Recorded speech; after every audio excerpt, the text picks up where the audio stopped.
अरे व्यापारी जी, फिर आ गए तुम? है? हमने तुमसे कहा हमें तुम्हारे साथ व्यापार ना करनो है, तो फिर ना करनो है। बार बार आप स्वयं भी तंग हो रहे हो और हमें भी तंग कर रहे हो। आपको चाहिए क्या, बताओगे? नंद भवन। हाँ? हाँ? नंद भवन? बस इतना ही जानना चाहता हूँ कि नंद भवन कहाँ है। सोचा इस गांव में आया हूँ तो नंदराज से मिल लूं। अच्छा अच्छा, तो तुम फिर सीधे जाओ और सीधे जाके उल्टे मुड़ जाना और फिर आगे से दाहिने दिशा में मुड़ जाना। जहां मार्ग समाप्त होगो वहीं सामने मिल जाएगा तुम्हें नंद भवन। अच्छा अच्छा, धन्यवाद। सुनो, पर इस समय नंद जी घर पे ना है। मुझे तो उनके प्यारे पुत्र से मिलना है।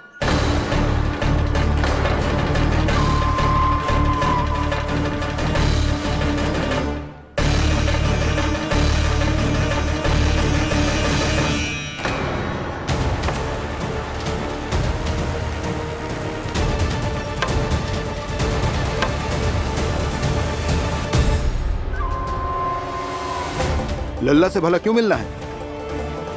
सच्ची सच्ची बताओ, कौन हो तुम?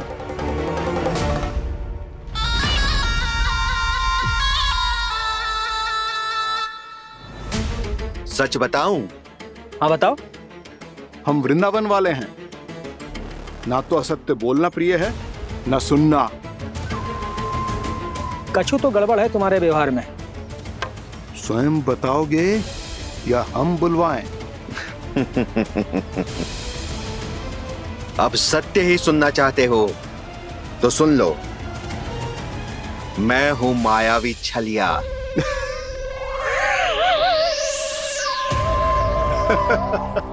छलिया और तुम?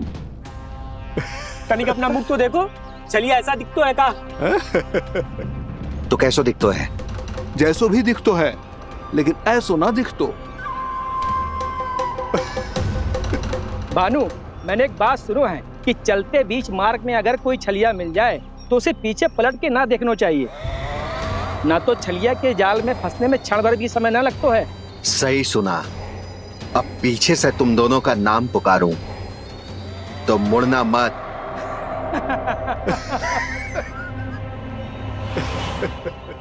चल बंसी चल, नहीं तो ये छलिया जी हंसा हंसा के प्राण निकाल देगो।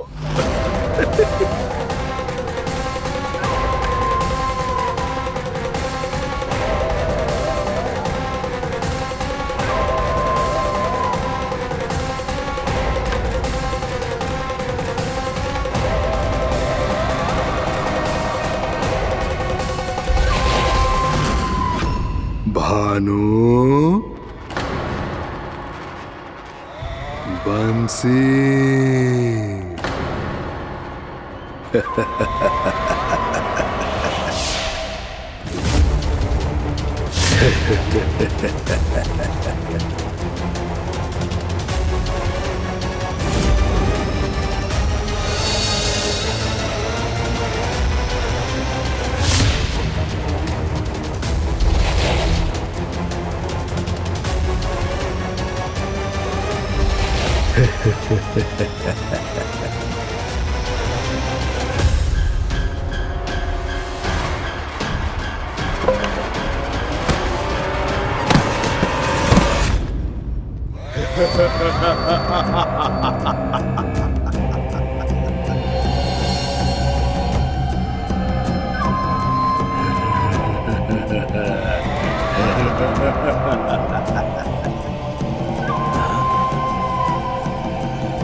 हाँ, रूप स्वरूप में तो ये थोड़ा ठीक ठाक है।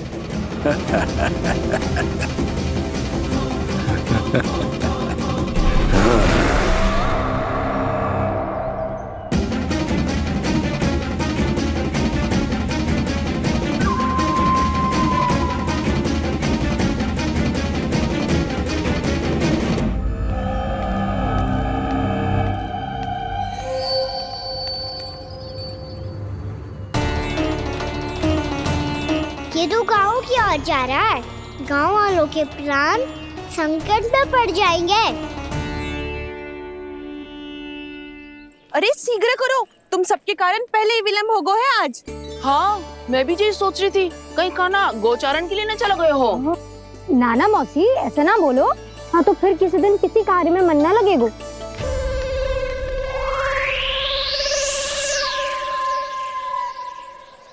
आप सब तो बातों में ही समय निकालो। मैं तो चली कान्हा को निहारूंगी, तभी शांति मिलेगी हृदय को।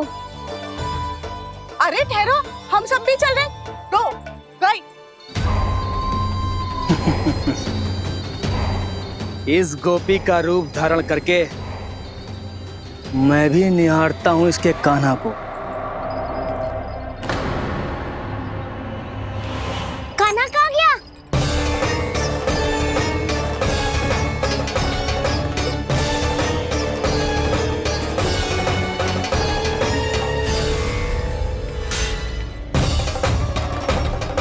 जानकी,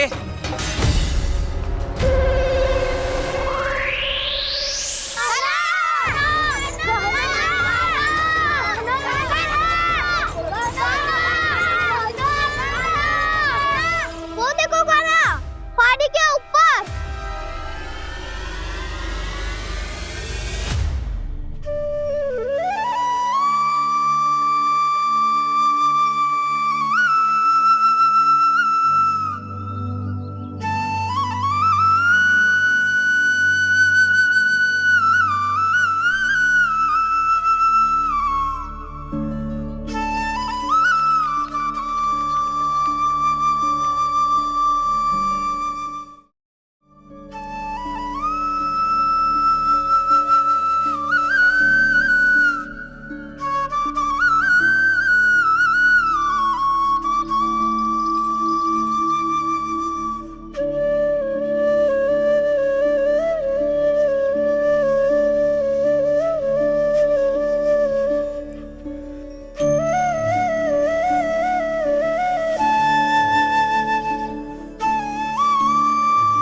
ये तो कान्हा की मुरली की धुन है।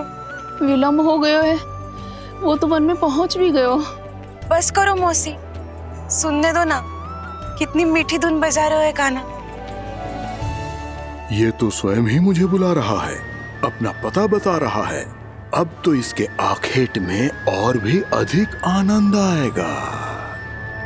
अवश्य ही एक पाव पे तन के पूरे आत्मविश्वास के साथ त्रिभंग मुद्रा में मुरली बजा रहे होगो कान्हा।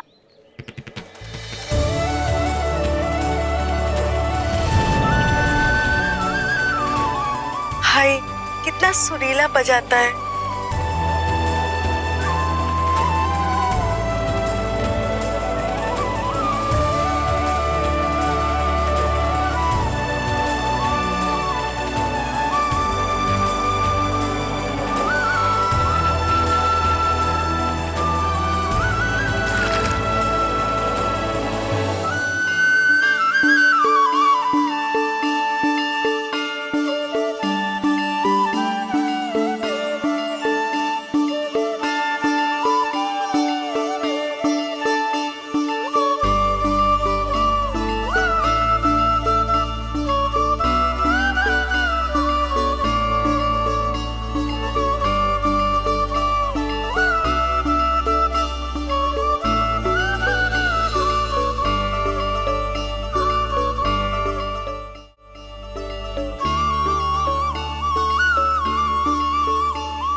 सुबह से ही एक पाँव पे तन के पूरे आत्मविश्वास के साथ त्रिभंग मुद्रा में मुरली बजा रहे हो गो कान्हा। यहाँ तो सभी बालक एक पांव पर खड़े हैं, तो फिर इनमें से कृष्ण कौन है? अद्भुत प्रभु, जो छलिया सारे संसार को अपने छलावे में फंसाता है, आज आपने उसे ही फंसा दिया।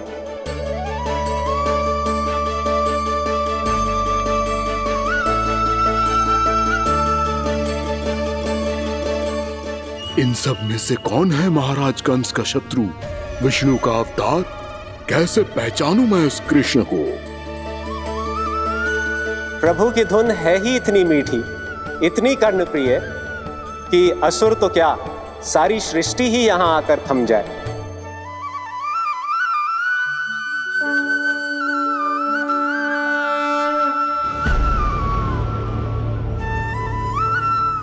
कहीं ये तो नहीं है वो मेरा शिकार, विष्णु अवतार?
अद्भुत प्रभु, अब तो आपकी धुन पर पहाड़ियां भी पिघलने लगी।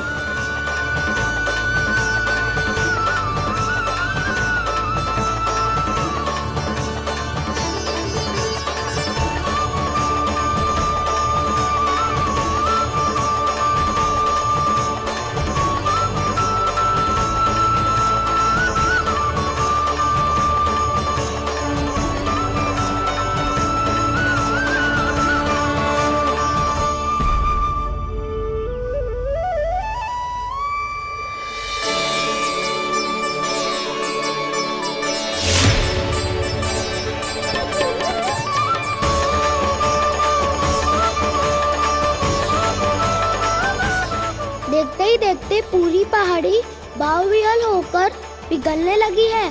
प्रभु मुरली बजाने में खो गए हैं और उनके साथ ही खो गए हैं सभी सुनने मनुष्यों, पशु पक्षियों और देवताओं के ही नहीं, जड़ चेतन किसी के लिए को रोक पाना संभव नहीं होगा। कहीं प्रभु की इस मनमोहक मुरली की धुन पर सारा ब्रह्मांड ही ना पिघल जाए। कान्हा!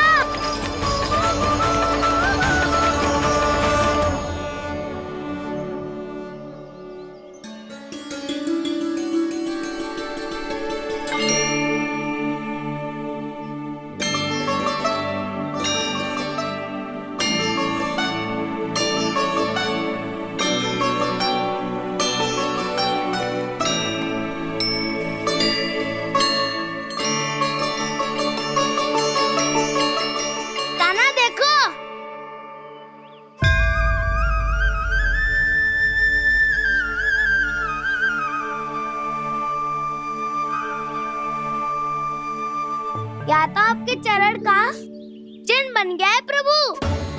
अपने भक्तों के हित के लिए मेरी बस एक ही इच्छा है, ऐसी चिन्ह मेरे हर भक्त के हृदय पर हो। आपके पद चिन्ह तो सदैव से ही आपके भक्तों के हृदय पर छपे हुए हैं प्रभु, पर इस पहाड़ी ने भी अब इसे अपने मन में बसा लिया है। तो युगों युगों तक इस पहाड़ी को चरण पहाड़ी के नाम से जाना जाएगा। तो युगों युगों तक इस पहाड़ी को चरण पहाड़ी के नाम से जाना जाए। तो युगों युगों तक इस पहाड़ी को चरण पहाड़ी के नाम से जाना जाएगा।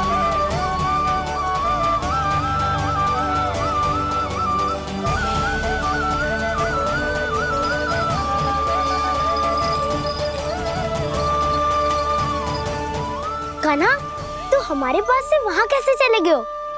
हमें तो पता भी ना चलो। मैं कहीं ना गया था उज्जवल, और ना ही कहीं जाऊंगा।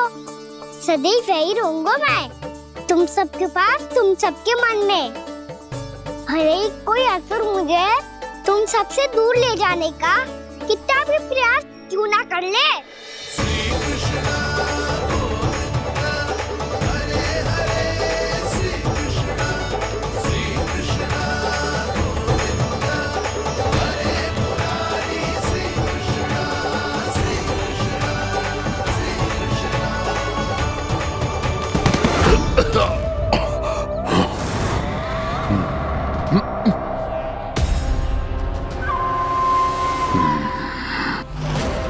भले ही कितनी भी लीला क्यों न रच ले वो, आज उस छलिया कहलाने वाले विष्णु का सामना सच्चे छलिया से होगा।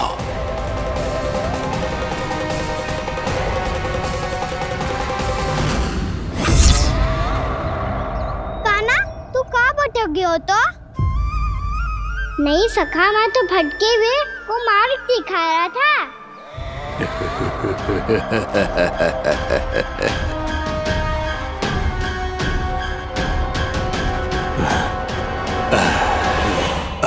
फिर से कहीं मत चले जाइयो, बहुत कठिनाई से फिर से तेरा साथ मिलो है हमें। कान्हा, तो इतने दिन बाद आए हो हैं, आज हम केवल गैया ना चराएंगे, कछु आनंद भी लेंगे आज। कैसो आनंद? मैंने मारा और गैया चरा के घर दूल्हे से पहले ही सीधे सीधे सब घर चलो। वैसे भी वन में बहुत भय लगता है मुझे, क्योंकि किस बात का भय? इतनी शीघ्र बोल गए। अभी कुछ दिन पहले ही तो उस असुर और देवता में कितने भीषण युद्ध हुआ था। हाँ, हम शीघ्र घर जाएंगे। अरे वसंता, वो युद्ध ना था, सब बड़े बड़े देवता हमारे सखा कान्हा को बचाने आए थे। तू ही सोच, जिसकी रक्षा सारे भगवान मिलके एक साथ करते हैं, वो कान्हा हमारे साथ है, तो फिर हमें कैसा भय? वो कान्हा हमारे साथ है, तो फिर हमें कैसा भय? तुम सब भी कौन सी बात लेकर बैठ गए हो? ये बताओ कि आज हम क्या खेलेंगे?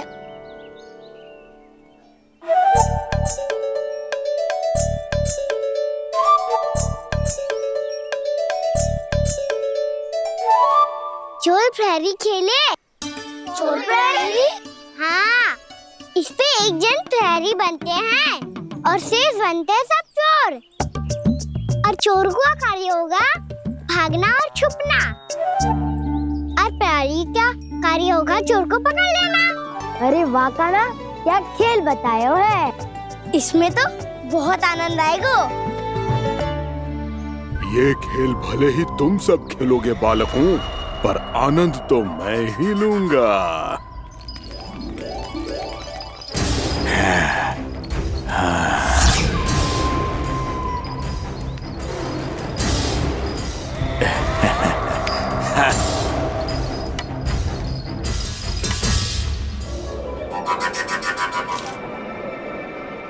ये सिक्का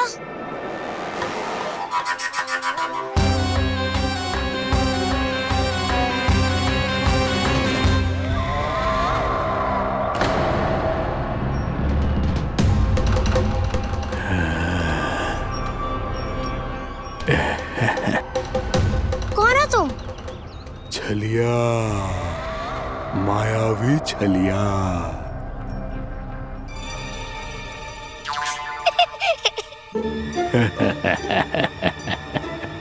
छलिया तो बहुत भयानक होता है, तुम्हारे जैसा थोड़ी दिखता है।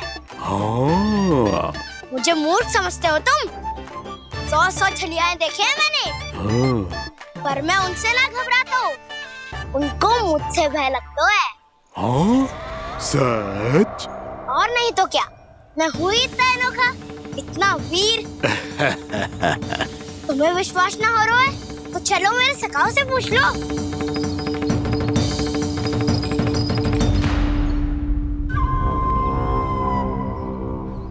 वहाँ क्या देख रहे हो? इधर देखो उज्जवल।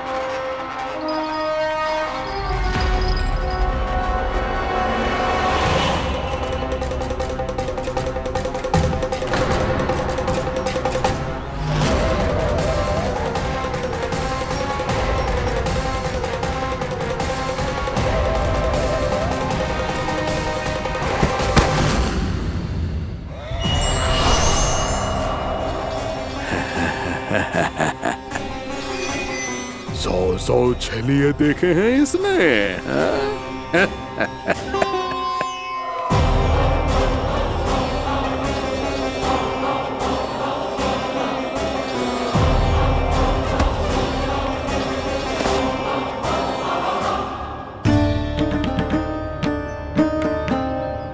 किसे देख रही हो कान्हा? उज्जवल को। कहाँ चले गया वो?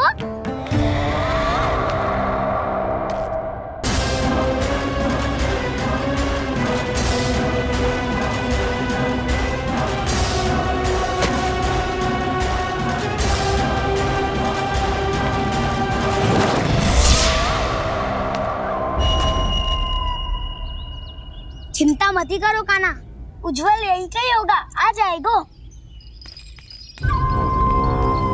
क्या हो गया कान्हा? तूने कही थी ना कि हम चोर प्रहरी खेलेंगे, तो खेल क्यों ना रहो? तुम्हारी प्रतीक्षा कर रहे थे।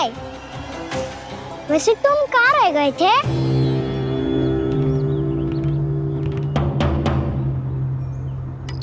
वो ये देखो ना, मुझे क्या मिला, सिक्का।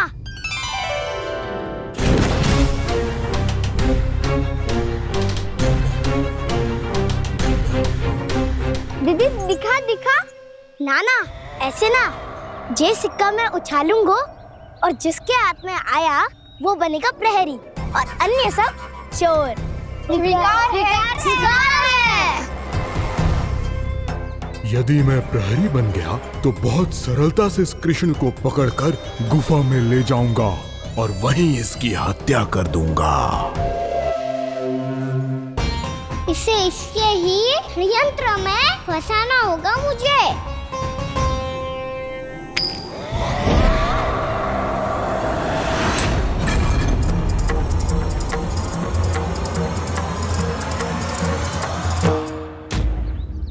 मैं प्रहरी, तुम सब चोर। कोई बात नहीं कृष्ण, अब इस उज्जवल की तरह पहले तुम्हारे सारे सखाओं को फंसाऊंगा मैं और फिर ले जाऊंगा तुम्हें।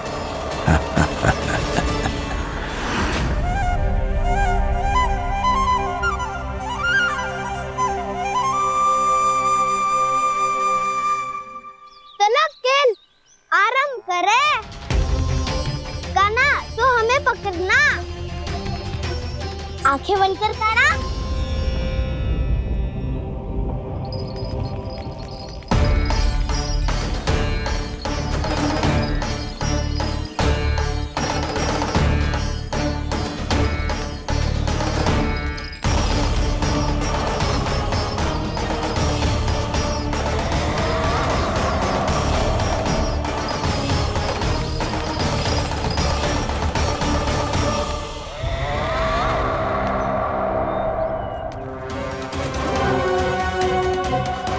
अकेला रह गया ये, अब फंस गया ये।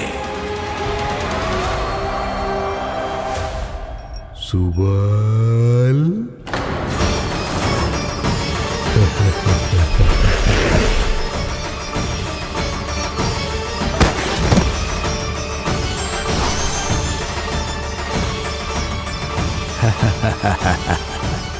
इन सब का तो मुझे पता नहीं, परंतु मुझे बड़ा आनंद आ रहा है इस खेल में।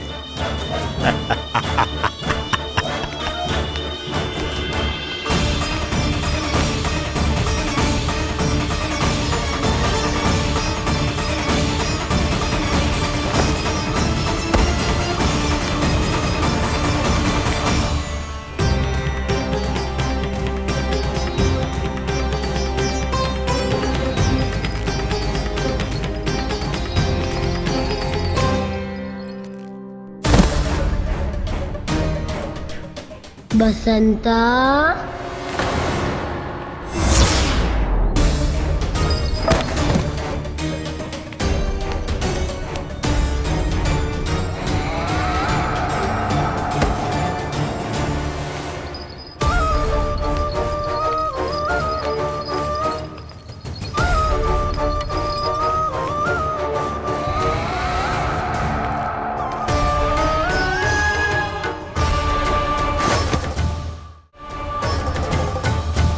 ये तो एक एक करके सभी बालकों को अपना शिकार बनाता जा रहा है। प्रभु ऐसा क्यों करने दे रहे हैं? प्रभु की हर लीला का कोई ना कोई उद्देश्य होता है। यदि वो इस असुर को इन निर्दोष बालकों पर अत्याचार करने से नहीं रोक रहे हैं तो इसका भी कोई ना कोई कारण अवश्य होगा।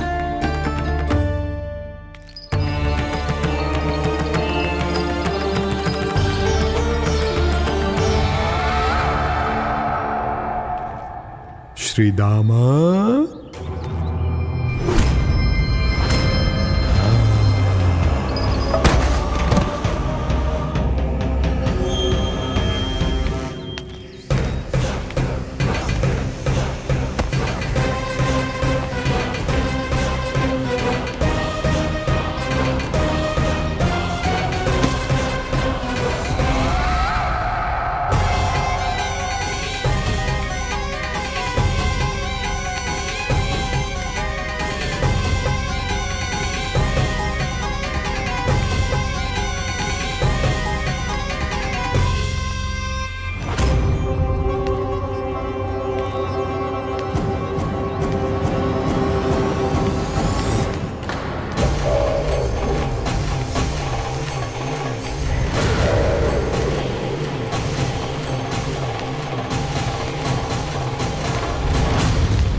अब केवल 2 ही बालक शेष बचे हैं।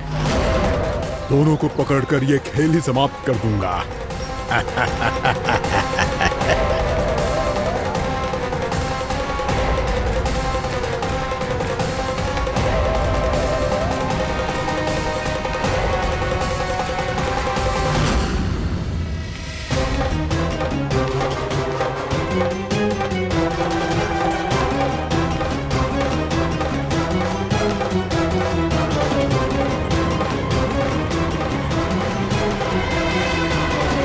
ये तो छलिया है, मायावी छलिया। मेरे सभी सखाओं को शिकार बना लिया इसने। मैं इसे नहीं छोड़ूंगा। कान्हा, कान्हा,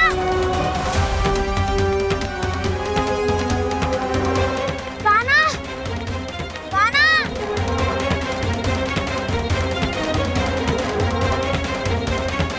कान्हा, ताऊ,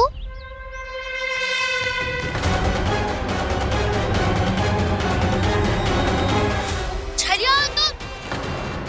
तुमने मेरे सखाओं का अपहरण किया है। मैं छलिया ना हूँ मैं तो आपका छोटा भाई हूँ, आपका कान्हा। मैंने सब कुछ अपनी आंखों से देखा है। बस तुम छलिया ही हो। रूप बदल बदल कर मेरे सखाओं का अपहरण कर रहे हो। ये क्या कह रहे हो दाऊ? आप ही मुझे नहीं पहचानोगे तो कौन पहचानेगा? कान्हा, ये नहीं, मैं हूँ वास्तविक बलराम, तुम्हारा दाऊ।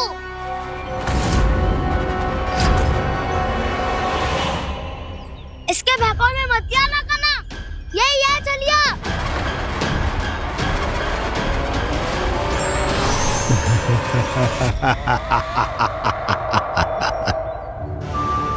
बुद्धिमान बालक, केवल तुमने ही पहली बार में माना है कि मैं ही वास्तविक छलिया हूँ। पर हम तुमसे भयभीत नहीं है दश। इसी क्षण हमारे सखाओं को मुक्त कर दो। अच्छा, यदि इतना ही क्रोध आ रहा है तो जाओ छुड़ा लो अपने सखाओं को।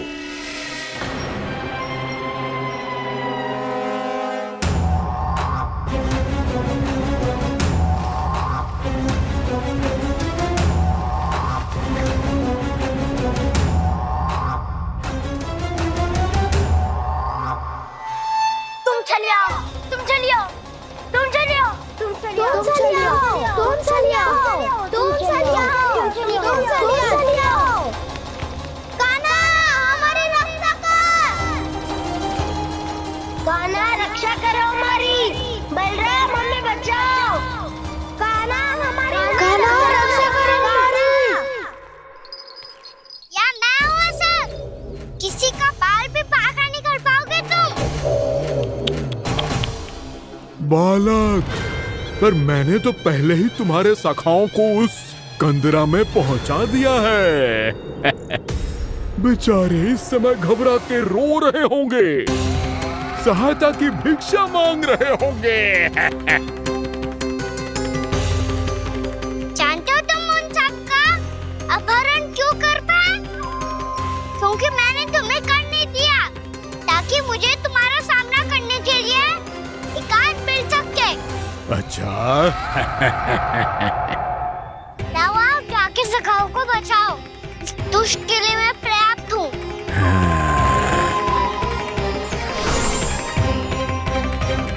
कान्हा, पीछे मुड़ के मत देखना कान्हा।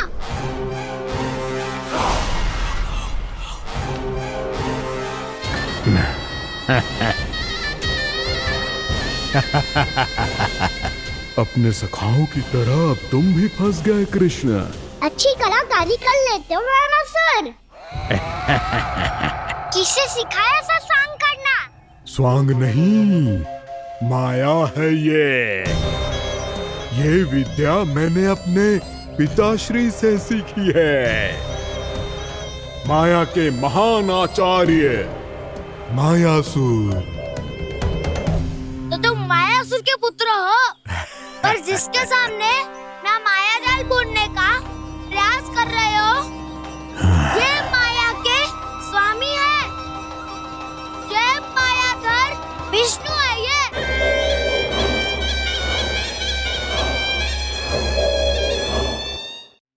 जिसके सामने माया जाल बुनने का प्रयास कर रहे हो, ये माया के स्वामी है।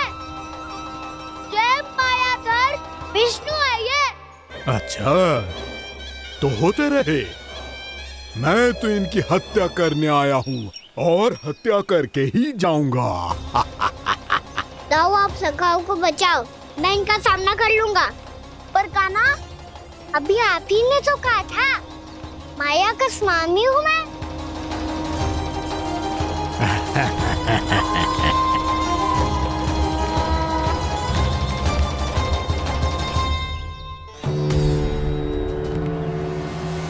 ये तो मथुरा का व्यापारी है।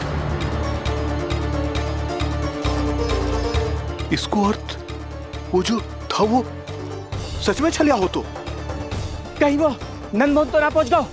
हमें शीघ्र ही गांव जाना पड़ेगा और सबको सावधान करना पड़ेगा। चल।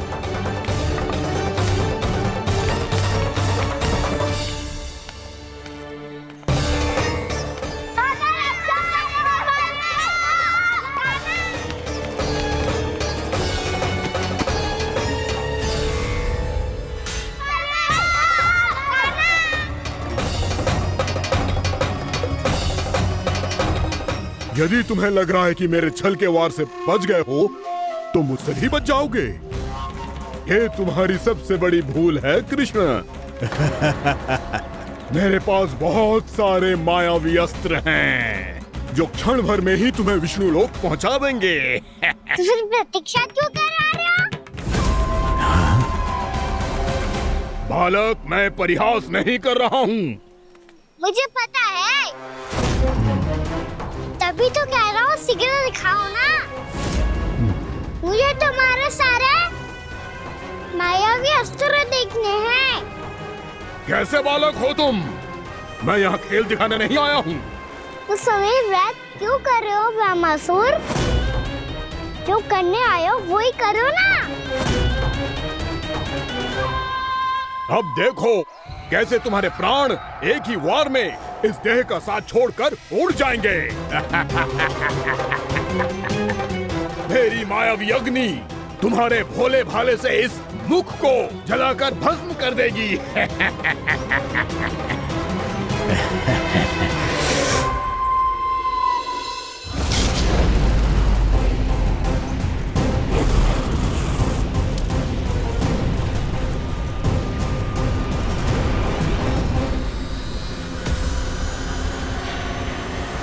कह रही हो ब्रह्मासुर? बोला बाला तो दिखता हूँ मैं। मैया भी यही कहती है।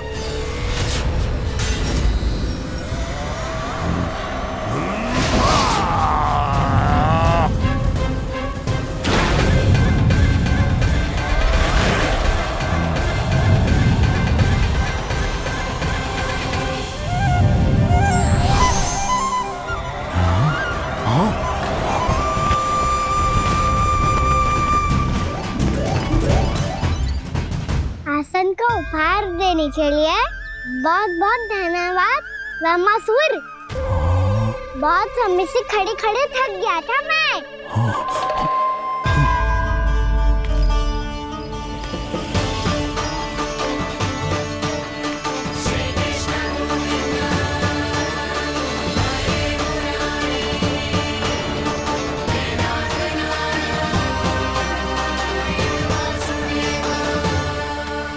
अगला अस्त्र दिखाओ ना।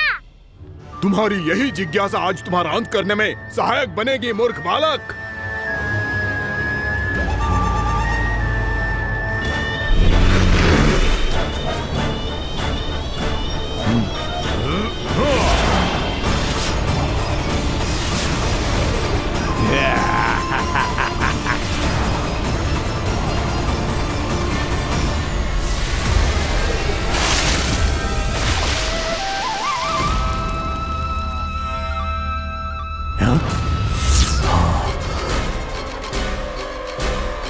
अच्छा, पर प्रक्षालन करना चाहती थे तो पहले क्यों नहीं बताया? मुस्कुराना बंद करो। तुम्हारी ये हंसी मुझे कांटों की तरह चुभ रही है। पर मैया तो कहती है कि मेरी मुस्कुराहट फूलों की तरह है।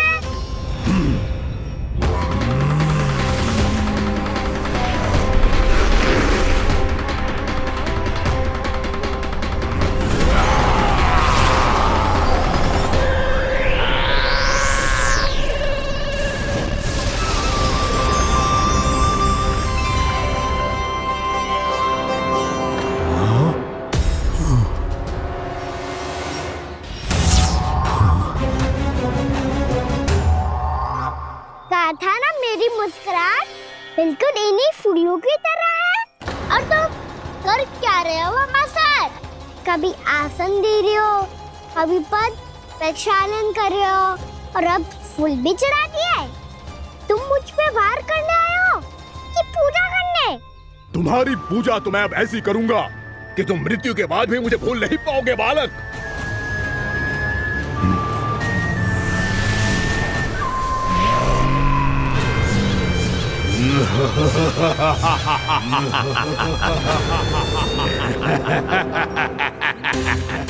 कान्हा, ये चट्टान तो मुझसे हिल ही ना रही।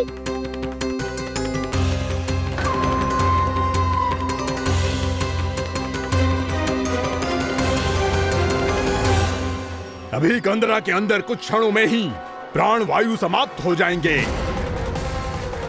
तुम्हारे सारे सखा एक एक कर अपने प्राण त्याग देंगे और तुम्हारा वध करूंगा मैं।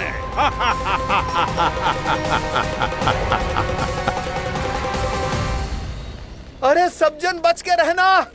छलिया आया हुआ है वृंदावन में। अरे छलिया आ गया है। वृंदावन में मायावी छलिया। अरे क्या हुआ? कौन छलिया? मायावी छलिया, सबको छलता है वो। हाँ, कुछ भी कर सके है वो। बहुत भयानक। अरे भानु, ठहर जरा, क्या हुआ? बहुत भयानक है वो।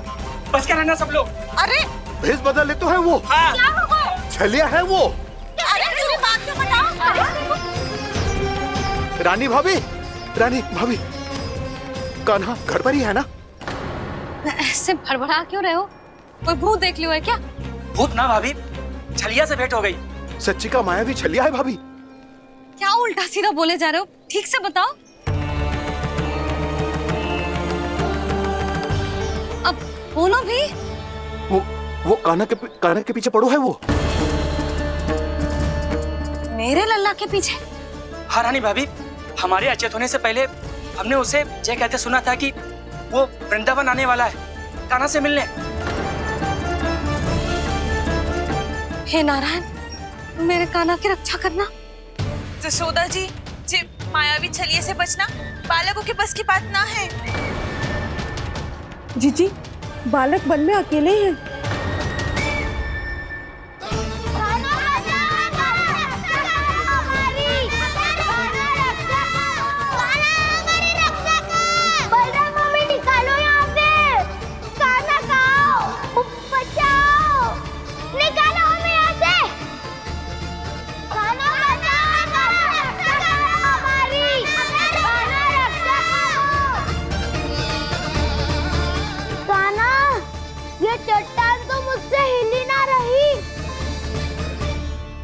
यदि मैं माया का स्वामी हूँ तो आप भी बल के स्वामी हो। ताऊ, अपनी क्षमता, अपना सामर्थ्य स्मरण करो।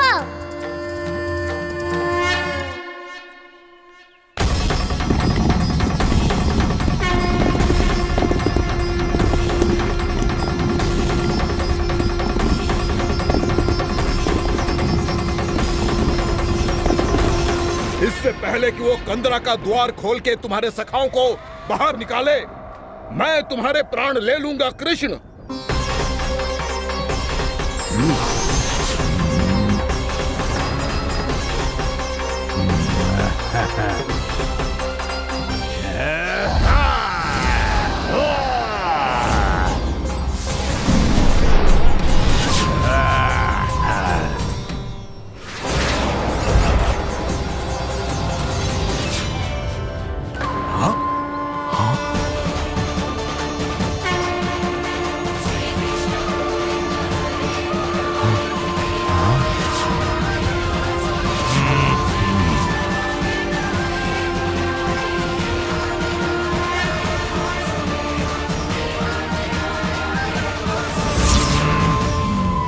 अब कितनी पूजा करोगे ब्रह्मासुर?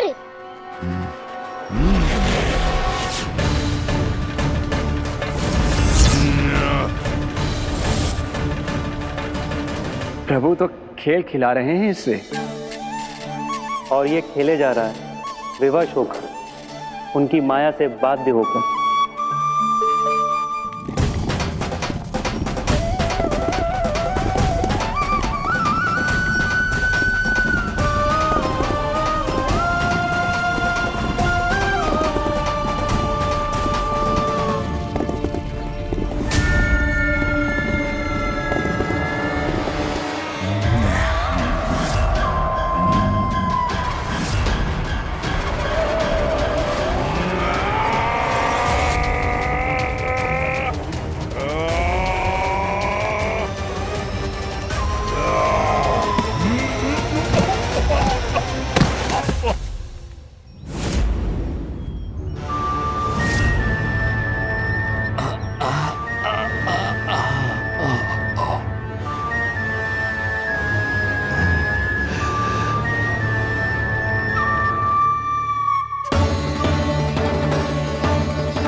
जो प्रभु के सामने माया करने आया था, वो स्वयं को ही माया में उलझा हुआ पा रहा है। नारायण नारायण। लो, अब तो तुमने दंडवत प्रणाम भी कर लिया। माया भी कथा भी उपहार में दे दी। तुम चाहते क्या हो ब्रह्मासुर? मेरी शरण में आना है क्या?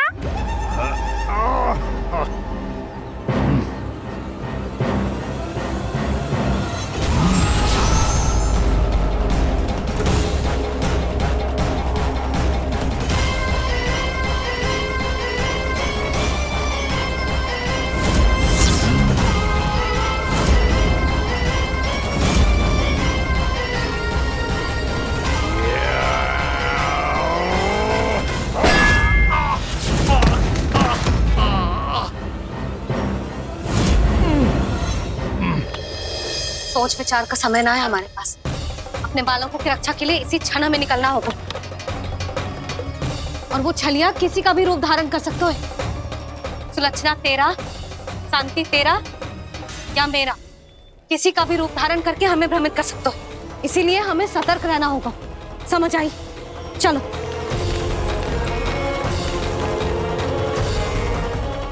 अभी भी समय है रामासुर, समझ जाओ। यदि मैया आ गई तो बात गड़बड़ हो जाएगी।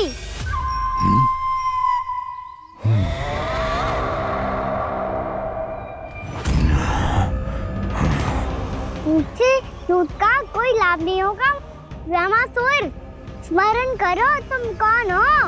मायासुर का पुत्र हूँ मैं, अपने स्वामी महाराज कंस का सेवक हूँ, और तुम्हारा हूँ मैं काल।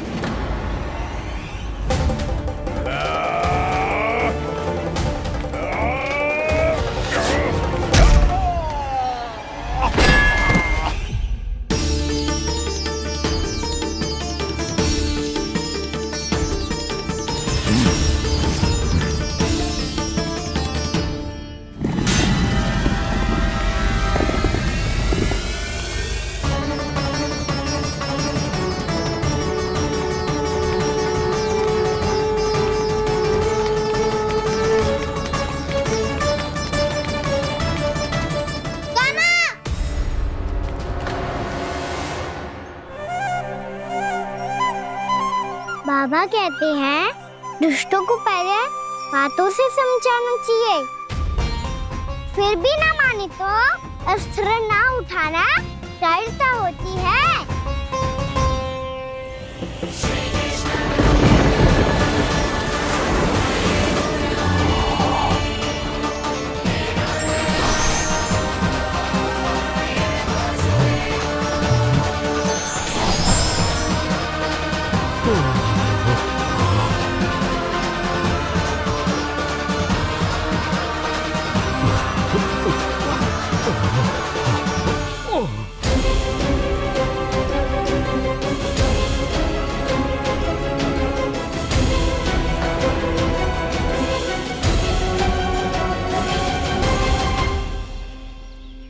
पता था मुझे, अपने बाबा के स्वरूप को हानि नहीं पहुंचाओगे। सही कही तुमने।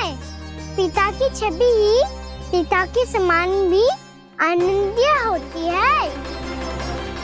रामासुर, रामासुर। ये मैं अपने वास्तविक रूप में कैसे आ गया?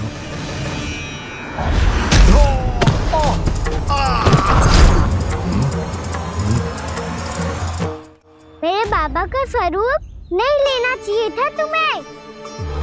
मैया ने सिखाया है भूल को क्षमा किया जा सकता है, पर जानबूझ के किए गए अपराध के लिए दंड ही एकमात्र निकाल होता है।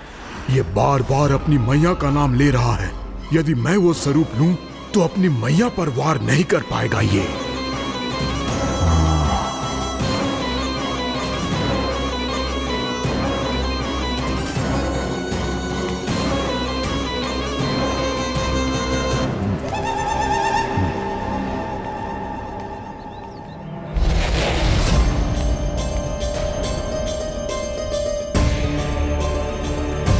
लल्ला,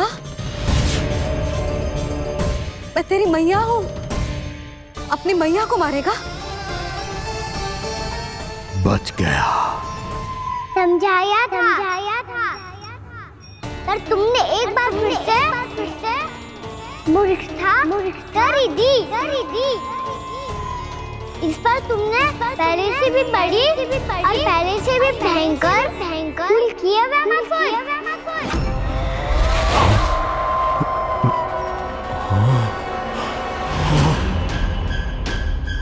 ये क्या हो रहा है मुझे? बार बार मेरा रूप क्यों बदल रहा है?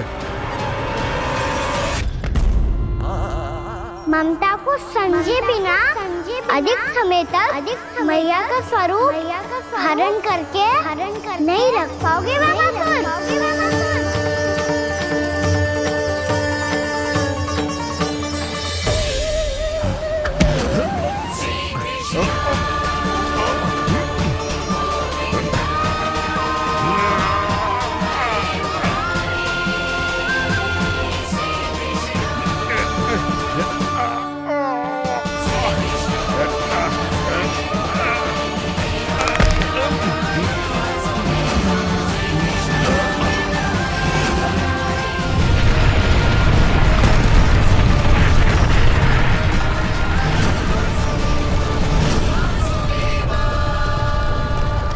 प्रभु के क्रोध से धरती भी कांपने लगी है।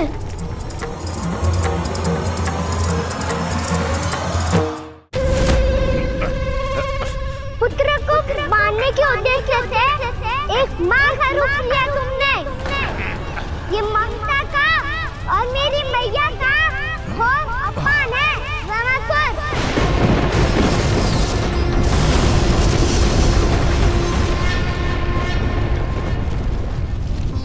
इससे पहले इस असुर के कारण निर्दोष प्राणियों का कोई अहित हो, मुझे कुछ करना होगा। यदि मैं माया का स्वामी हूँ तो आप भी बल के स्वामी हो। दाऊ, अपनी क्षमता अपना सामर्थ्य स्मरण करो।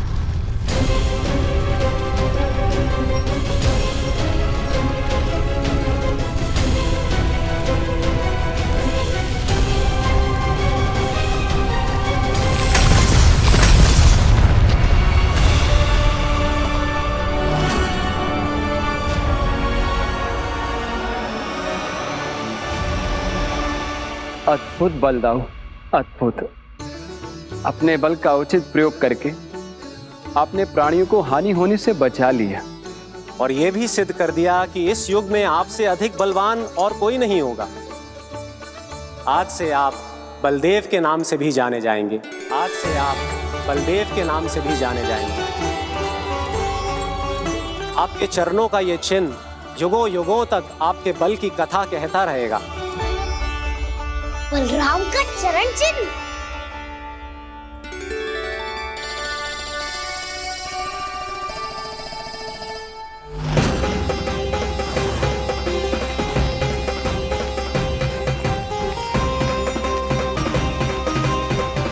मेरी माया से आज तक कोई नहीं बच पाया है।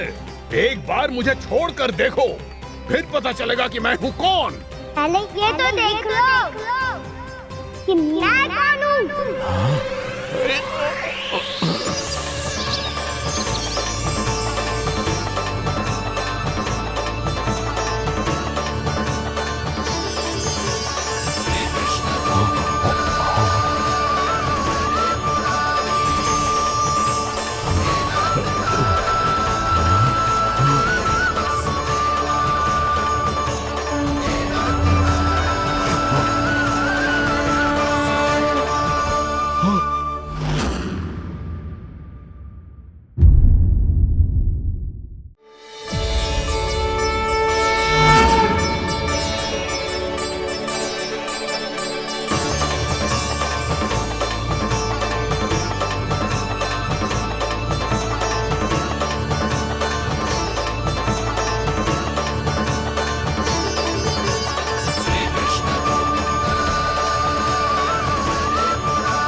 कुछ वरण आया वामासुर।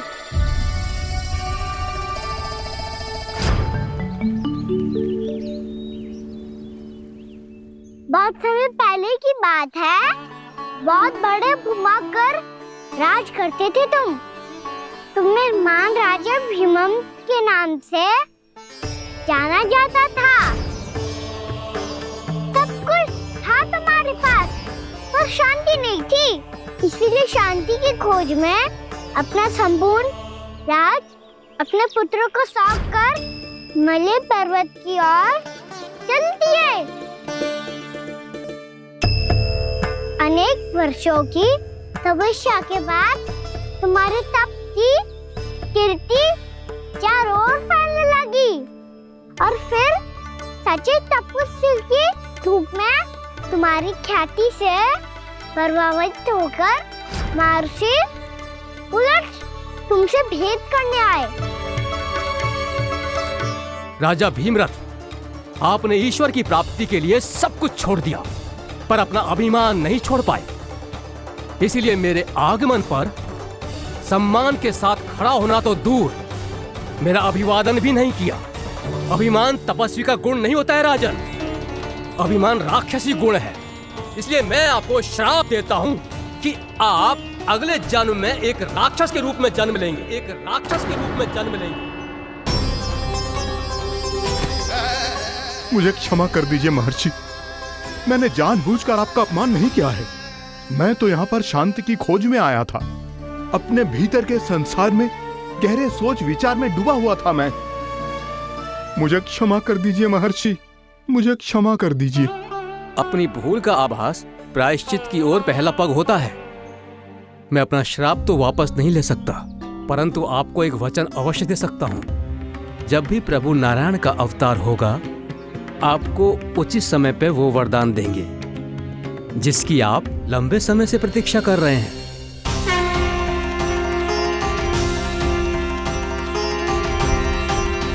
प्रभु, आपने मेरी आंखें खोल दी। अब मुझे पता चल गया है कि आप कौन हैं और मैं कौन हूं। इसलिए आप मुझ पर कृपा करके अपने चरणों में स्थान दे दीजिए। मुझे वो शांति प्रदान कीजिए जिसकी खोज में मैं वर्षों से भटक रहा हूँ। शांति तो मोक्ष में ही है, इसीलिए मैं तुम्हें मोक्ष का वरदान देता हूँ।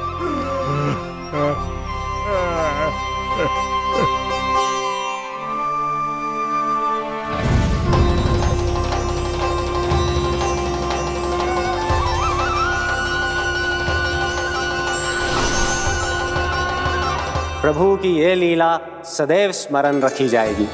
इस स्थान को इनका आशीर्वाद मिलेगा और इस कंदरा को व्योमासुर की कंदरा के रूप में पहचाना जाएगा।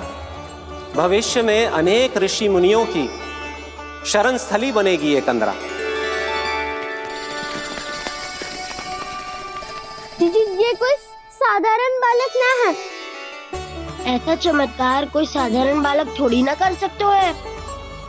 तुम सत्य कह रहे थे बलराम, गाना सच्ची में भगवान ही है, तभी तो सब देवता इसे बसाने और इसकी ओर से युद्ध करने आते हैं। तुम सब ऐसे आंखें फाड़ के क्यों देख रहे हो मुझे?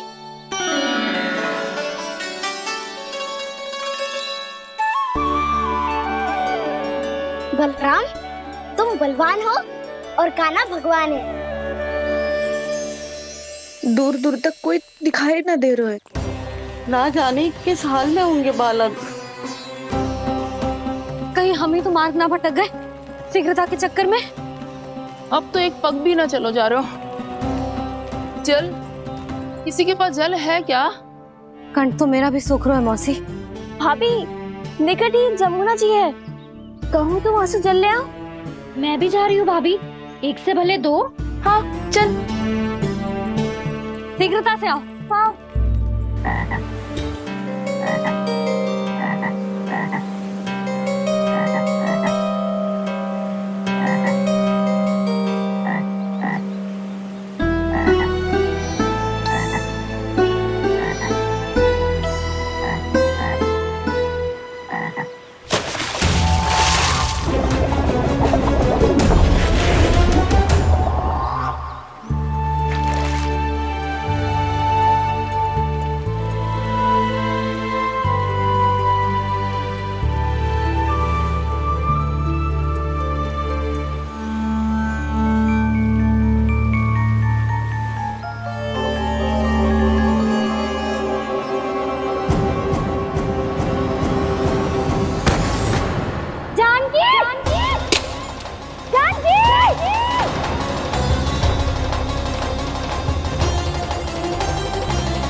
जानकी, जानकी,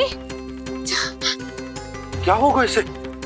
देखो ना जी, अब छलिया की सूचना मिलते ही हम सब बालकों को ढूंढने चली गई और ढूंढते ढूंढते सबको बहुत प्यास लगी आई जी। तो जानकी जमुना जी की नदी से जल लेने गई और उसने जमुना जी का पानी पिया और उसकी जेदशा हो गई। बालक कहाँ है? वो ठीक तो है ना? ऊपर से सब ठीक है, पर भीतर से बहुत भयभीत है सब। जानकी तो बिल्कुल नीली पड़ गई है, लग तो है विष फैल गया है इसका पूरे तन में। मथुरा के सौ से विदेश जी को बुलाए गए हैं उसके उपचार के लिए। जैसे ही इसने जल को मुंह से लगाया, जे गिर पड़ी। चटपटाने का अवसर भी ना मिलो। हाँ वैद्य जी, और निकटी मृत पशु भी पड़े हुए थे। हाँ, मैंने भी अस्थियां देखी थी। इसका तो यही अर्थ हो सकता है कि समस्या वहाँ के जल में ही हो। वैद्य जी, आप रोगी की नाड़ी पे ध्यान दो ना। जे गोपिया क्या कह रही है उसे सुनने की आवश्यकता ना है। जब तक विष के कारण का पता नहीं चल जाता, हम उपचार कैसे कर सकते हैं रानी जी? जी, वो निकट ही यमुना जी में एक विशेष क्षेत्र है। ये सब उसी के जल की बात कर रही है। तब तो ऐसा भी हो सकता है कि किसी विषैले सर्प के काटने का प्रभाव हो।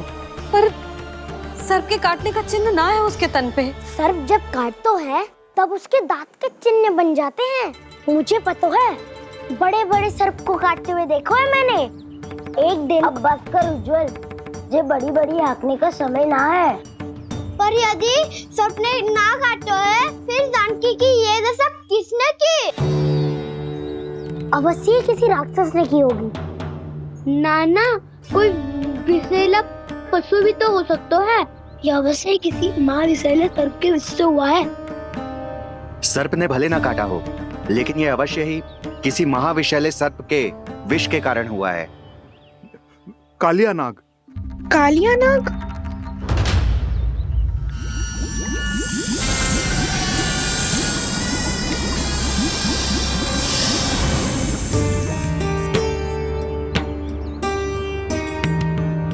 संकेतों से तो ऐसा लगता है कि जानकी ने कालिया नाग के क्षेत्र के विशाल जल पी लियो है। कालिया नाग एक लोक श्रुति है, कल्पना में गढ़ी हुई एक कथा, और कछु ना है। हमें जाके पता लगाना पड़ेगा। पर हमें वहां जाने से मना किया है ना बड़ों ने। उज्जवल सही कह रहे हो है। इस समय जानकी के स्वास्थ्य से अधिक महत्वपूर्ण और कछु ना है। जानकी हमारे लिए ही जलाने गई थी जी। ना मैं उसे जाने देती ना जैसा वो तो। वैद्य जी, आप शीघ्र कछु करो, कैसे भी कछु भी करो, पर इसके प्राण बचा लो। यशोदा, धैर्य रखो, श्री नारायण पर विश्वास रखो, वो सब ठीक करते हैं।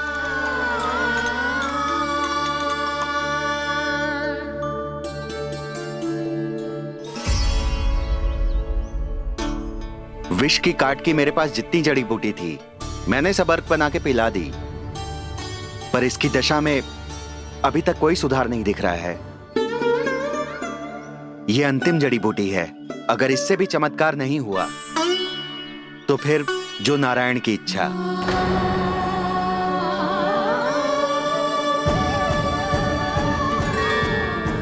पर कोई तो उपाय होगा जानकी को बचाने का।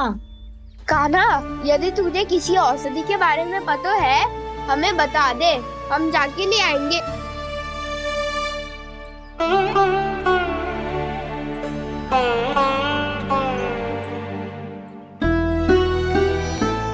हे नारायण, हे प्रभु, मेरी जानकी के प्राण बचा ले प्रभु। या तो मैं अपने आप को कभी क्षमा न कर पाऊंगी। ये सारी मेरे ही कारण बनाई थी। उसकी रक्षा करो प्रभु, मेरी पुकार सुनो। कान्हा, तूने हमें वत्सासुर से बचाया था ना? और बकासुर से भी तो।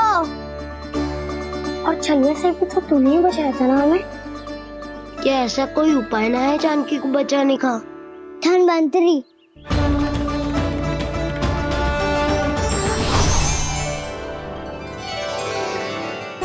मैं आ गया हूं प्रभु, चिंता मत कीजिए। आपके आदेश का पालन अवश्य होगा। यशोदा मैया,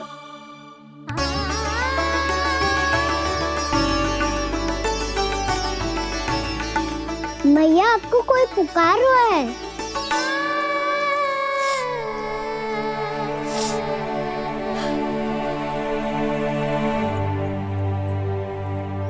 चिंता मत करो मैया, अब धनवंतरी जी आ गए हैं, वो सब संभाल लेंगे। धनवंतरी जी कौन है? जिन्होंने संसार का आयुर्वेद दिया, आरोग्य के देवता, वे श्री नारायण के अवतार।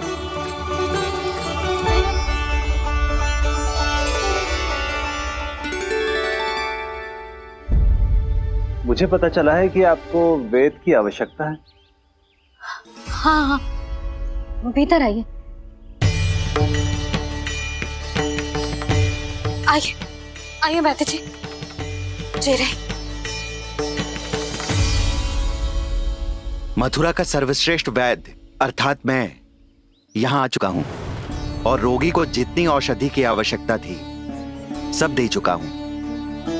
निश्चित रूप से आपने विष की काट के लिए बहुत ही उत्तम अर्क तैयार किया है, इसीलिए किसी और वैद्य की आवश्यकता नहीं है। किंतु आप अकेले कितना कुछ करेंगे वैद्यराज, मुझे अपना सहायक ही बना लीजिए।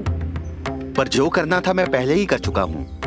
हाँ, वो तो आप कर चुके हैं, बस रोगी के तन से विष निकालना शेष है ना वैद्यराज? हाँ हाँ, बस वही शेष है। इनके रक्त को विष रहित करने में मैं आपकी सहायता करूंगा। पहले ये संजीवनी मानी जाने वाली इन लाल फूलों की बूटी को भी घिसना है ना?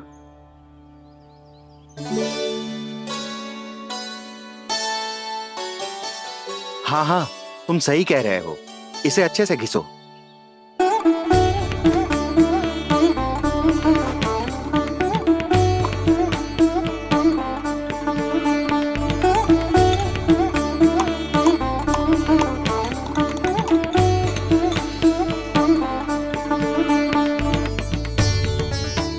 और ये नीले फूलों को भी तो मिलाना है ना? हाँ हाँ, अच्छे सहायक बन सकते हो तुम, ऐसे ही श्रम करते रहो।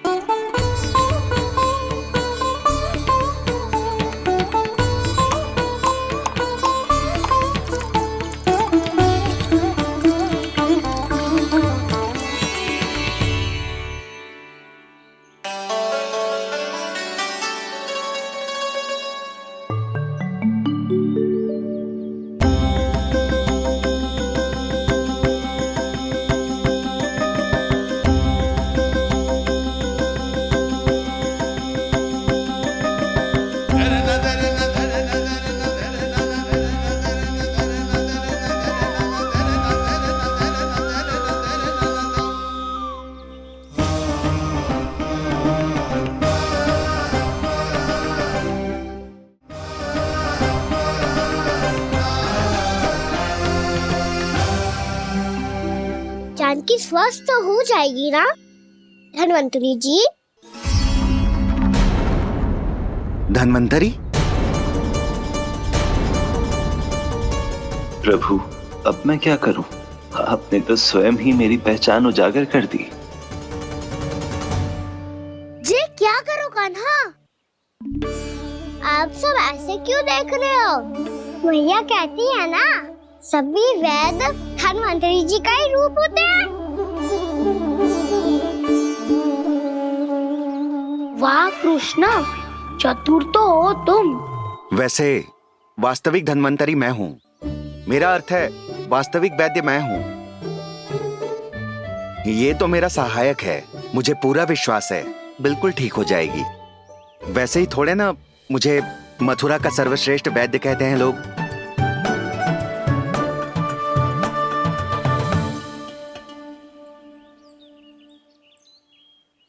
जसोदा भाभी, जसोदा जी, जानकी को चेतना आ गई। जानकी, जानकी, जानकी, तू ठीक है ना? क्षमा करना भाभी, मैं आपके लिए जल ना ला पाई, बस बहुत भूख लगी है। मैं अभी कछु लाती हूँ। जानकी माखन खाओगी?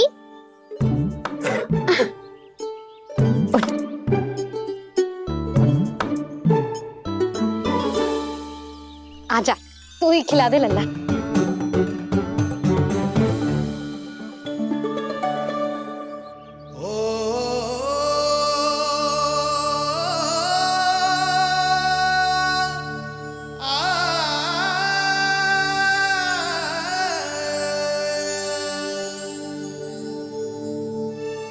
तुम सब मेरे लल्ला को माखन चोर कहती हो ना? आज देखो, अपना ही माखन जानकी को खिला रहे हो।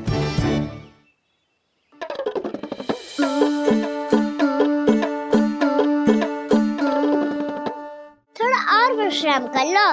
सदैव तुम हम सबकी सेवा करती हो, आज मैं तुम्हारी सेवा करूंगा। जानकी की जिज्ञासा तब हुई जब जय यशोदा काकी की सेवा कर रही थी, और अब देखो स्वयं भगवान ही इसकी सेवा कर रहे हैं। जानते हो इससे क्या सिद्ध होता है? जो भी यशोदा मैया की पूजा करेगा, अर्थात अपने माता पिता की सेवा करेगा, उनके साथ सम्मान से व्यवहार करेगा, ईश्वर स्वयं उसका ध्यान रखेंगे। कभी धन्वंतरी के रूप में तो कभी स्वयं कान्हा के रूप में। भक्त और भगवान का देखो कैसा ये अनुराग, स्वयं करे सेवा प्रभु, अद्भुत गोपी का भाग्य। प्रभु इन सब पृथ्वीवासियों से कितना घुल मिल गए हैं। ना तो ये प्रभु को भगवान मानते हैं और ना ही प्रभु अपने आप को इनसे सर्वश्रेष्ठ समझते हैं।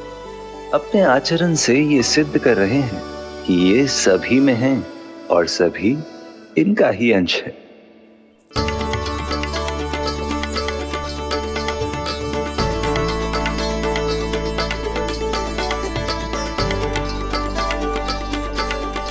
प्रभु, अब मुझे जाने की आज्ञा दीजिए।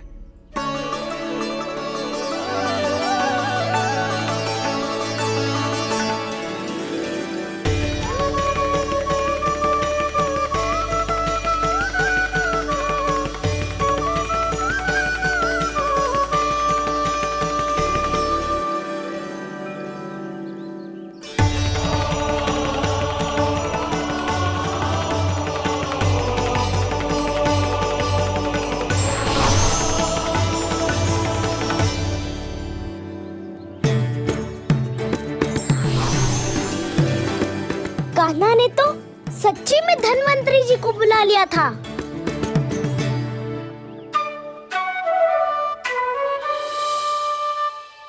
जब से कान्हा का जन्म हुआ है ना, मैं तब से देख रही हूँ, तब से हम पे कोई भी संकट आती है ना, तो अचानक से कोई अपरिचित हमारी सहायता करने आ जाता है, और जाते समय कान्हा की आज्ञा लेके जाता है, और कभी कभी तो इसे प्रभु बोल के जाता है। बाबा संभालो।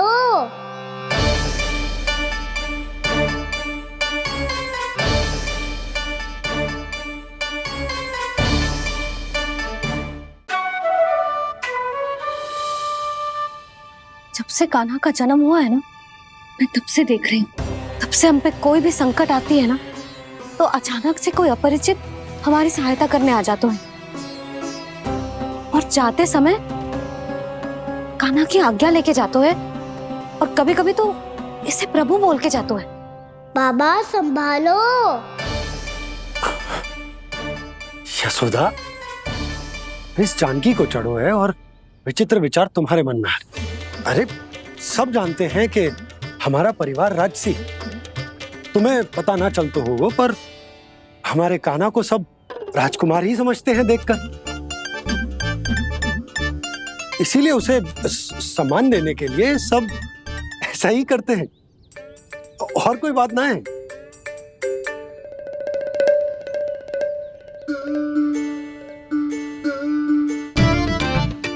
अब जे मेरे लल्ला को ऐसे क्यों घूर रहे हैं? बुरी दृष्टि लगाएंगे क्या? वैद्यराज जी, आपके सहायक तो गए, अब आप भी आप यहाँ क्यों हो? वो क्या है ना, मैं अपने रोगी का निरीक्षण करके पूरी तरह से संतुष्ट होकर ही जाता हूँ।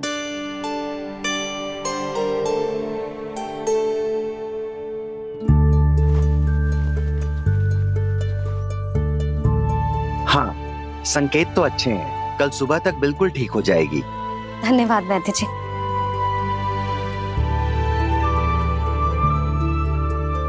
बस तो फिर हम कल पकड़न पकड़ाई खेलेंगे जानकी।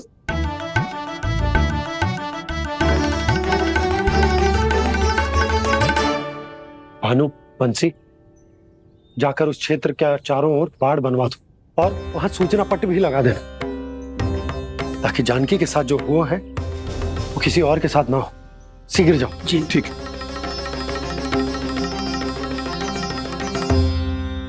बाड़ और सूचना पट लगवाने से समस्या का समाधान नहीं होगा बाबा। निर्दोष पशु सूचना पट देखकर भी कुछ समझ नहीं पाएंगे।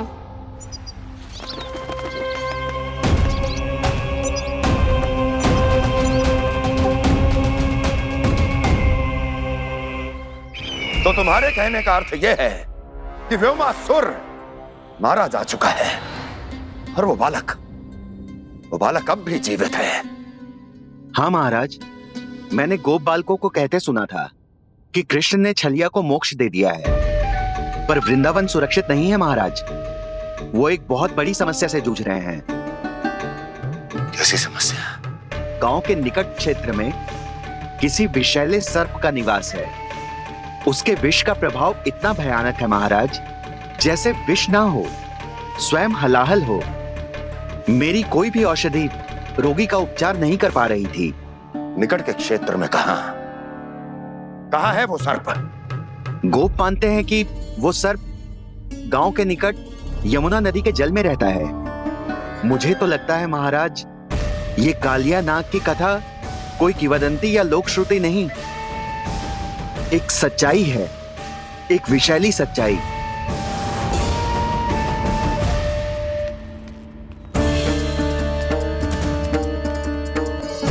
कालिया का सामना करने का समय आ गया है, पर उससे पहले मुझे बुलाना होगा उन्हें।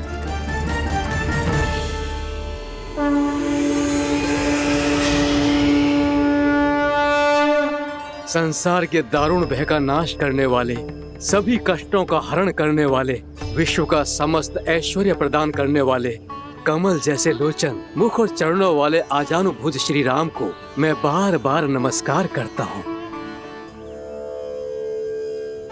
आपदामपहर्तारं दातारं सर्व संपदां लोकाभिरामं श्री रामं भूयो भूयो नमाम्यहम्। कागभूषोंडी कागभूषोंडी कागभूषोंडी। प्रभु क्षमा करें, मुझे जाना होगा।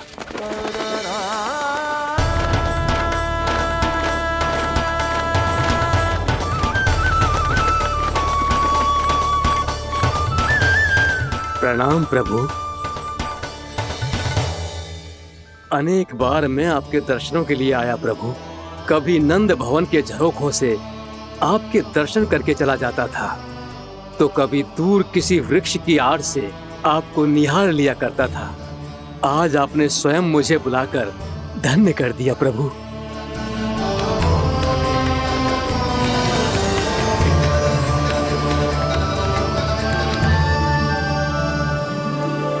मैंने आपको यहाँ एक विशेष कारण से बुलाया है। आपके श्राप से इस कालिया नाग को मुक्त करने का समय आ गया है। ये तो बहुत ही उत्तम समाचार है प्रभु।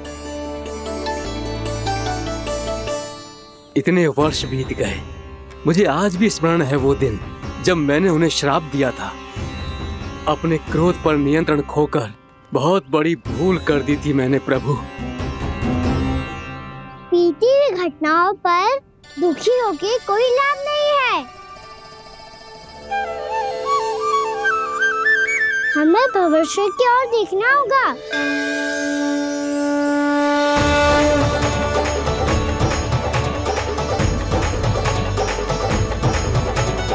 आदेश कीजिए प्रभु।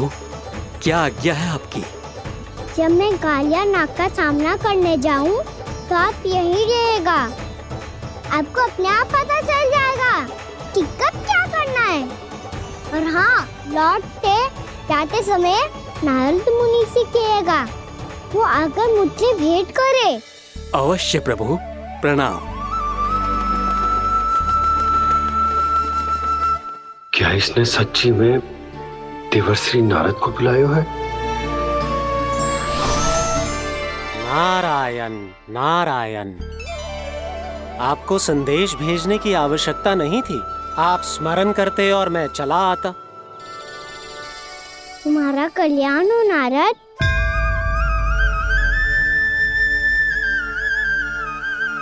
मैंने तुम्हें एक विशेष कार्य के लिए बुलाया है। आज्ञा दीजिए प्रभु। तुम्हें एक बार फिर कंस से भेंट करनी होगी। विचार कीजिए महाराज, क्या आप बिना किसी शंका के कह सकते हैं कि कौन सी पंखुड़ी पहली है और कौन सी 8वीं? उस दुष्ट से भेंट करना स्वयं कीचड़ में उतरने के समान है प्रभु। कमल पुष्प प्राप्त करना हो तो कीचड़ में उतरना पड़ता है नारद। आपका आदेश तो मैं स्वप्न में भी नहीं टाल सकता प्रभु। कंस कालिया नाग के बारे में जान गया है, पर वो उसका सामना करने का साहस नहीं कर पाएगा। मैं आतुर हूँ प्राप्ति, मूर्ख नहीं। मेरी बुद्धि फिर नहीं गई है। मैं स्वयं उस कालिया जैसे महाविषैले सर्प के सामने खड़ा हो जाऊं और अपने ही काल को आमंत्रित कर लूं। तो फिर अपने लाभ के लिए उसका प्रयोग करने का कोई और उपाय सोचिए स्वामी। कुछ ऐसा कीजिए कि यमुना नदी का पूरा जल विषैला हो जाए और वृंदावन वासी उसका उपयोग करे और आपका काल कहलाने वाला वो बालक स्वयं काल के गाल में चला जाए। उत्तम उत्तम सुझाव है प्राप्ति। अब मुझे उस कालिया तक पहुंचने का मार्ग ढूंढना होगा। उसको विवश करने का कोई उपाय ढूंढना होगा, क्योंकि व्यक्तिगत रूप से उससे भेंट करना असंभव है। असंभव। आप सही कह रहे हैं प्रभु। कंस में उतना सामर्थ्य नहीं कि वो कालिया नाग का सामना स्वयं कर सके। वैसे तो कालिया गरुड़ देव का भी सम्मान नहीं करता, तो फिर वो कंस का सम्मान क्यों करेगा भला? नहीं करेगा, पर कंस तुम्हारा सम्मान अवश्य करेगा नारद। तुम्हारी बातें भी सुनेगा और मानेगा भी। ये मेरी योजना का बहुत ही महत्वपूर्ण भाग है। तुम कंस के पास जाओ और कहो कि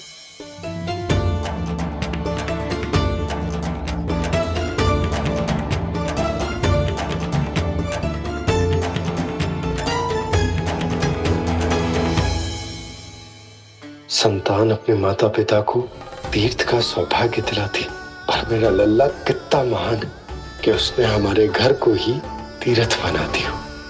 ऐसा तीर्थ जहां मेरी आंखों के सामने भक्त और भगवान का मिलन हो रहा है। जो आज्ञा प्रभु।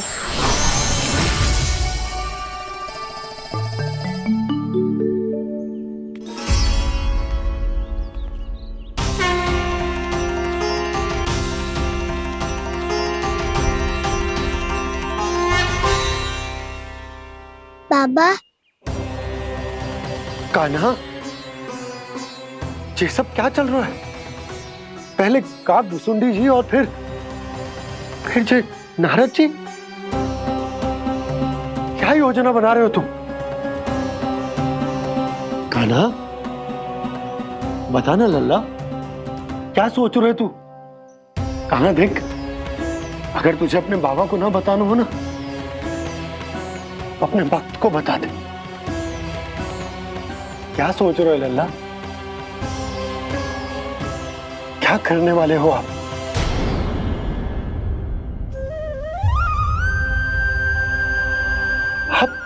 आप इतने दुखी क्यों हो? कान्हा, कान्हा, क्या होगा? क्योंकि मुझे आभास हो गया है बाबा, समय आने वाला है।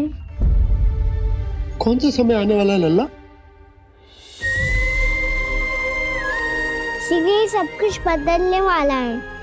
भैया को मेरा सत्य पता चल जाएगा बाबा।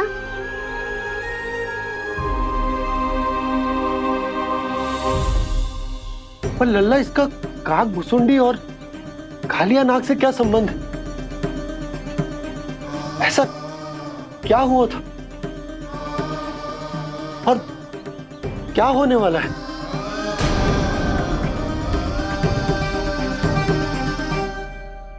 जो होने वाला है बाबा, उसका संबंध उससे है जो सैकड़ों वर्ष पहले हुआ था। महर्षि भृगु के एक वंशज थे वेद शिरोमणि, जो विंध्याचल की पहाड़ियों में साधना कर रहे थे। तभी वहाँ अश्वशिरा नाम के एक दूसरे मुनि आमंत्रण के बिना ही आ गए। कितना सुंदर और शांतिपूर्ण आश्रम है। यहाँ प्रभु की साधना करने में बहुत आनंद आएगा। शीघ्र ही अश्वशिरा मुनि उपस्थिति के कारण होने वाले व्यवधान से बाध्य होकर वेद शिरा मुनि ने अपनी आंखें खोली। कौन हो तुम और यहाँ क्या कर रहे हो? आपके आश्रम में बहुत शांति है मुनिवर। साधना करने के लिए बहुत ही उत्तम स्थान है ये। मैं चाहता हूँ कि मैं भी यहाँ। आप यहाँ साधना करना चाहते हैं, लेकिन इतना भी नहीं जानते कि किसी के आश्रम में प्रवेश करने से पहले उसकी आज्ञा लेनी चाहिए। आप ये भी नहीं जानते कि यदि कोई यज्ञ कर रहा हो तो बिना अनुमति के वहाँ प्रवेश करने से उसकी यज्ञ साधना भंग हो सकती है। आप क्या साधना करेंगे मुनि? आप तो साधना के योग्य ही नहीं हैं। इतना अपमान! एक मुनि के मुख से इतने कड़वे शब्द शोभा नहीं देते। मैं तुम्हें श्राप देता हूँ, जितनी विषैली तुम्हारी जिह्वा है उतने ही विषैले सर्प बन जाओ तुम। और ऐसा सर्प जो सांस भी ले तो निकट का वातावरण दूषित हो जाए। तुम्हारे इस दुस्साहस के लिए मैं तुम्हें श्राप देता हूँ कि तुम अभी इसी क्षण कौवा बन जाओ, और ऐसा कौवा जो कांव कांव करके अनर्गल प्रलाप करता रहे।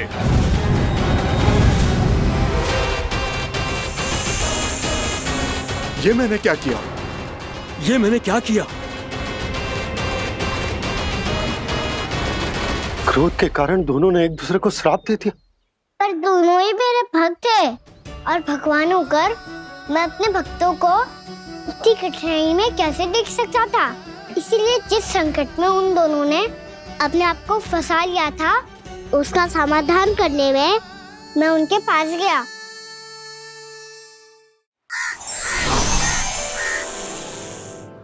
देखिए ना प्रभु, ये क्या हो गया हमसे?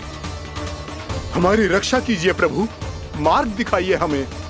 क्रोध पर नियंत्रण ना होने के कारण आप दोनों ने एक दूसरे को बहुत ही भीषण संकट में डाल दिया है। आप दोनों ही तपस्वी, तप के बल से दिए गए आपके श्राप को लौटाना भी संभव नहीं है। प्रभु कोई तो उपाय होगा, हम आपके शरण में हैं प्रभु। अपराध तो हमसे हुआ है प्रभु, पर अब आपसे ही आशा है। कुछ ऐसा कीजिए भक्त वत्सल, जिससे हम दोनों के श्राप का प्रभाव कुछ कम हो जाए।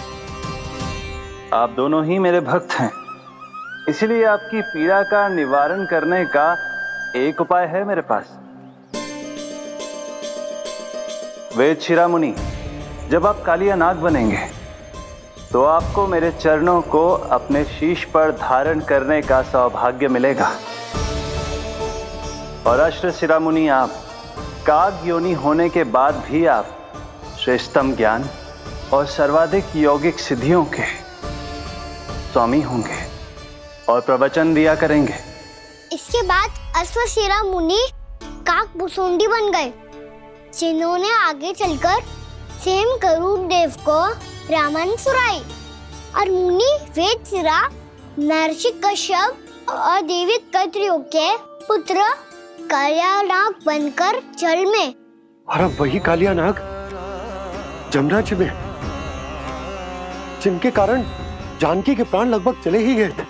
अब कालिया नाग को उचित स्थान पर भेजने का समय आ गया है बाबा।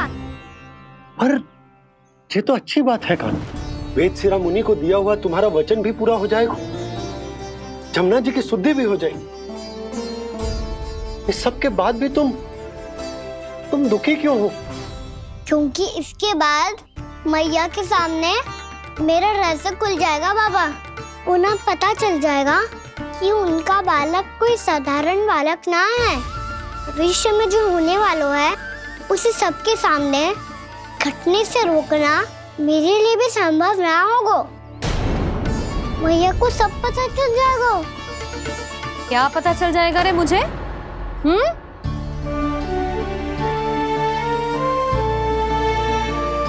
यही कि सबसे अधिक प्रेम मैं आपसे ही करता हूँ। अब बस भी कर, चलो भोजन के लिए बुलाने आई थी तुम दोनों को। भूखा थोड़े ना रहने दूंगी अपने लल्ला को, मेरा लल्ला दुर्बल हो जाएगा ना।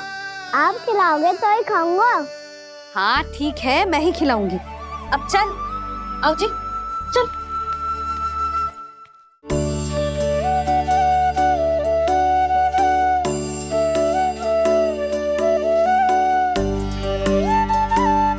मैया खेलो ना मेरे साथ। मैया सुनो ना, मेरी बात ना मानोगी? अभी बहुत कार्य पड़े लल्ला, देख जानकी को औषधि भी देने जानो है ना। औषधि मैं दे दूंगा, फिर तो खेलोगी ना आप मेरे साथ? पिछले कुछ दिनों से अपनी मैया का अधिक से अधिक प्रेम पाने का प्रयास करो है कान्हा। इसका तो एक ही अर्थ हो सकता है कि कछु बहुत बड़ो होने वालो है। कान्हा रुक जा लल्ला। कान्हा क्यों तंग कर रहा है? मैया को पहन लेना। कान्हा, कान्हा, ये क्या करो तूने?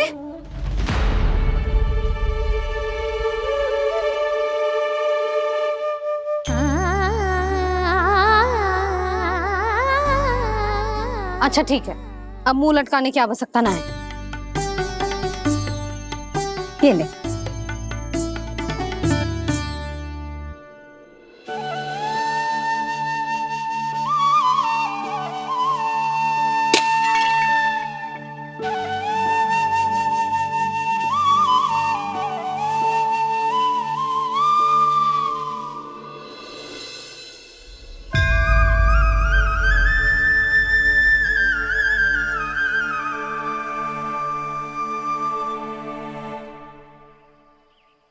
तंग करे मैया को खिजाए, खेले रूठे मनाए, लीला अनोखी करके शरारत, कान्हा दंड भी पाए।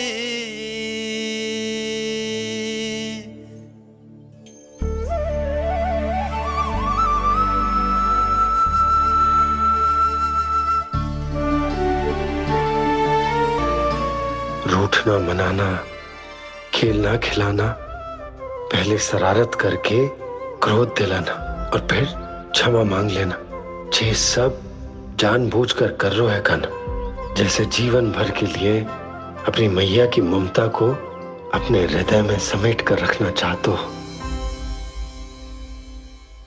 कैसे कैसे करूं उस कालिया से मित्रता, कैसे करूं उसका उपयोग?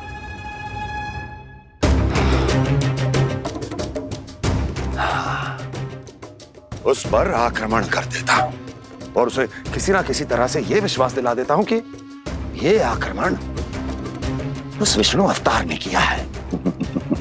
फिर वो क्रोध में आकर सारे वृंदावन वासियों को अपने विष से समाप्त कर देगा। उचित है, ये उचित है। नारायण हरि, नारायण हरि।